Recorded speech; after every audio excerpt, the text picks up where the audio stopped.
Oh yeah, I remember now. See, these books were so bad they're not even really super memorable. But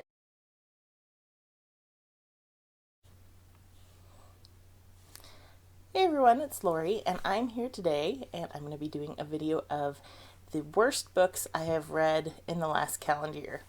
Now, I originally thought I'd just do the worst books I've read so far this year, but that would be a very short video because I've only rated one book under 3 stars so far this calendar year. So I'm going to go back another 6 months because I want to complain about some books that I didn't complain about before because I didn't have a booktube channel. So, the worst book that I have read so far this year, I do have a copy of. The rest I don't because I got rid of them or they were library books. And that was Amber and Dusk by Lyra Celine. This was one of the very first books that Charlotte got in her Owl Crate subscription. She had gotten an Owl Crate subscription from her grandma for her birthday. And we went back and forth on whether to get the regular Owl Crate or the Owl Crate Junior. We decided to go with the regular Owl Crate because even though Charlotte is more of the age for Owl Crate Junior, she reads at such a high level that we thought she might get bored with the selections in the junior box. In retrospect, that might not have been the best plan. But anyway, this was one that we looked at some of the details of and decided that one of the parents should pre-read. So sometimes I do that and sometimes Brett does that.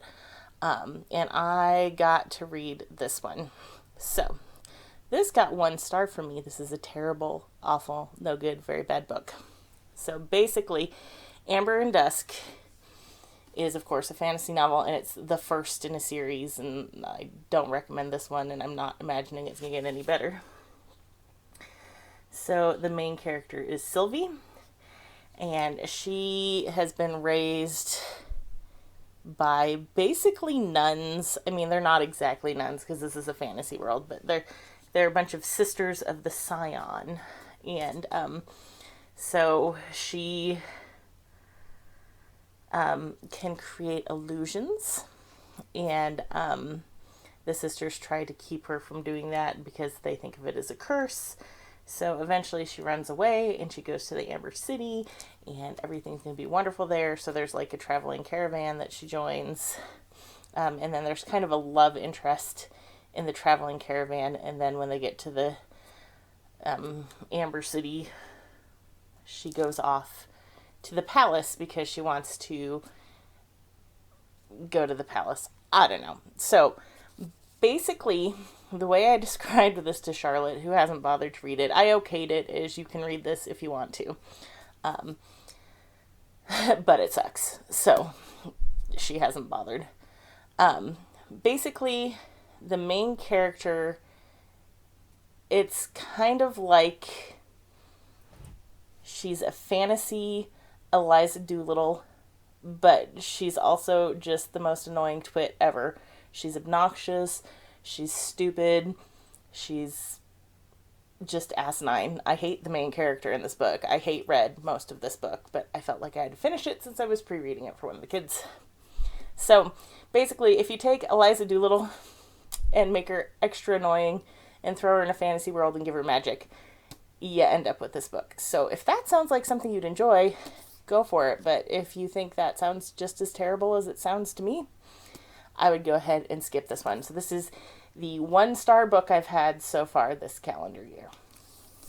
So the other book that I gave 1 star in the last calendar year was called After Anatevka.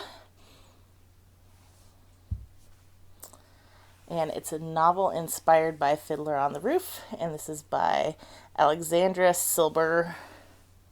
So this book was one that I think maybe Charlotte saw at the library and she thought I'd enjoy it, which, to be fair, I thought I'd enjoy it too because I love Fiddler on the Roof. We're a big musicals family. So it sounded perfect. I love Tevye. So basically this is follows Hodel, and Hodel marries, she wants to follow her husband, her fiance Perchik. So Perchik gets sent to Siberia, and in Fiddler, we see Hodel getting on a train to go to Siberia to be with Perchik. And so this is the story of Hodel and Perchik in Siberia. So it's awful. Like, it's listed as like a romance novel and historical fiction. I don't think the author knew what she was trying to do with this book. So have to check my Goodreads review, my hate review, to kind of remind myself of what I disliked. So I love the concept of following Hodel and Perchik to Saudi Arabia, to Siberia. I don't know what I'm talking about today. To Siberia. The flashbacks. So this book had a series of flashbacks, and the flashbacks were to Hodel's life before she went to Siberia. And those were sweet. I really enjoyed those. So that was the good of the book. The bad was pretty much everything else. So the dialogue was awful. I have no idea who thought that the dialogue was good. I don't know where the editor was. The editor clearly wasn't paying any attention. So I guess the author was an actress in that she'd played several of the roles in filler. So you'd think she could come up with better dialogue than she came up with. So one of the characters kept using like modern British slang. Not really sure why they were using modern British slang. Another one, it kind of felt like they were trying to do a American South, a southern U.S. dialect. I don't know what the deal was with that. They're in Siberia, so I wouldn't think there would be any Southerners there.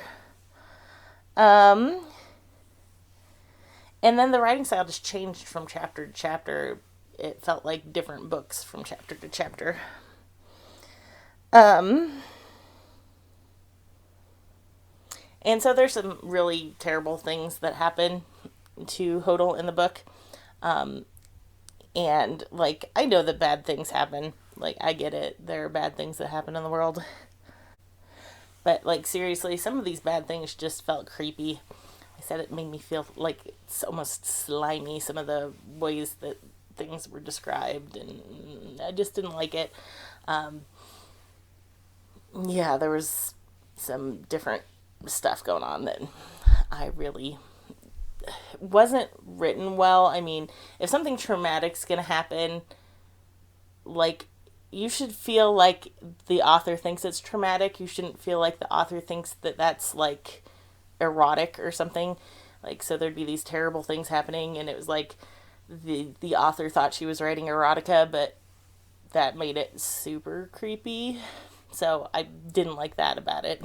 My kind of closing complaint about it was that the book kind of felt like it was trying to be an erotic thriller, but also trying to have like this very Jewishness in this faith component, and it was just really, really weird. So, like, I love Fiddler on the Roof because there is such deep religiousness in Fiddler on the Roof. Like, the whole family's religious, they have religious ceremonies. You know, we're not Jewish, we're Catholic, but, like, I can totally respect a faith tradition and how that affects the culture. And so for that to kind of be flipped around, and I get it that maybe Hodel and Perchik aren't going to be as Jewish as Hodel's parents, but particularly in Siberia. But, like, no, there was just nothing. There were no redeeming things about this book other than the cute little flashbacks. If it had just been the flashbacks, it wouldn't have been much of a book, but at least they were well written. So I highly do not recommend After Anatevka unless you want something that's kind of like a weird, creepy, erotic thriller based on Fiddler on the Roof. The next book that I rated as a 2-star book is one that I picked up at a book sale based on the title alone. So this is called The Essential Charlotte, and it's by Libby Chamais. Not really sure how you pronounce her name. So, you know, it has this cute little cup of cocoa and it has the name Charlotte on it. It's kind of a chick lit-y book, which is not my genre. Like, I don't really read a lot of chick lit, so it's not really surprising that this wasn't like a 5-star book for me, but it got 2 stars. So Charlotte has been raised by her artist mom, and her artist mom gets crushed by a sculpture, I think. Yeah, some sort of bizarre sculpture accident. So Charlotte's mom dies, and Charlotte's an adult, so, like, it happens. So with her mom, she had traveled the world and everything, but she never really knew her dad. So she ends up, I guess basically the storyline is, I guess the basic storyline is mom dies and mom leaves the, apartment to Charlotte and her dad together. Like, they have to live together for some reason. If they're not willing to live together, then somebody else. It's one of those things, like, where you have to get along or you don't get the inheritance or whatever it is. So she doesn't really know her dad, and now they're kind of forced to live together. And Charlotte starts to take some acting classes, and she kind of falls for this actor, and the whole love interest thing is just awful and horrible and no good, and I didn't like anything about it. So basically, Charlotte has to live for a year with her dad in the loft in order to receive her inheritance.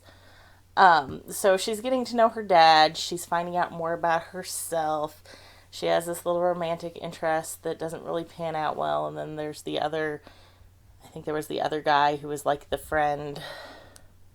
You know how that whole trope goes where girl dates jerk, but girl has guy friend who, oh, he's a gaming friend. That's right. She likes to play video games. So she